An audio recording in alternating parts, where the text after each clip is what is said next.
Work at home ആയാലും work at studio ആയാലും സിസ്റ്റത്തിൽ നിന്നും കണ്ണെടുക്കാതെ ദിയയിരിക്കും.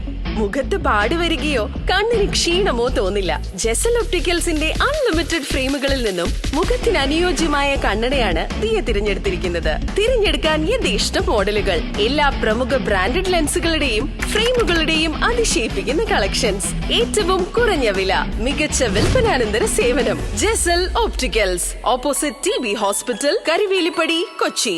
മത്സ്യ സംസ്കരണ മേഖലയിലെ തൊഴിലാളികൾക്ക് പ്രത്യേക പാക്കേജ് നടപ്പാക്കണമെന്നാവശ്യപ്പെട്ട് സീഫുഡ് വർക്കേഴ്സ് സൊസൈറ്റി മന്ത്രി സജി ചെറിയാന് നിവേദനം നൽകി. മത്സ്യ സംസ്കരണ മേഖലയ്ക്ക് സംസ്ഥാന കേന്ദ്ര ഗവൺമെന്റുകൾ പ്രത്യേക പാക്കേജ് നടപ്പിലാക്കണം എന്നാവശ്യപ്പെട്ടുകൊണ്ട് 35 വർഷമായി പ്രവർത്തിക്കുന്ന സീഫുഡ് വർക്കേഴ്സ് സൊസൈറ്റിയുടെ നേതൃത്വത്തിൽ മന്ത്രി സജി ചെറിയാന നിവേദനം നൽകി. മത്സ്യ സംസ്കരണ മേഖല പുരോഗതി പ്രാപിച്ചിട്ട് 45 വർഷമായി. ഇന്ത്യയിൽ 18 ലക്ഷവും കേരളത്തിൽ 8 ലക്ഷത്തോളം തൊഴിലാളികൾ പണിയെടുക്കുന്നുണ്ട്. ഈ മേഖലയിൽ 99% സ്ത്രീകളാണ്.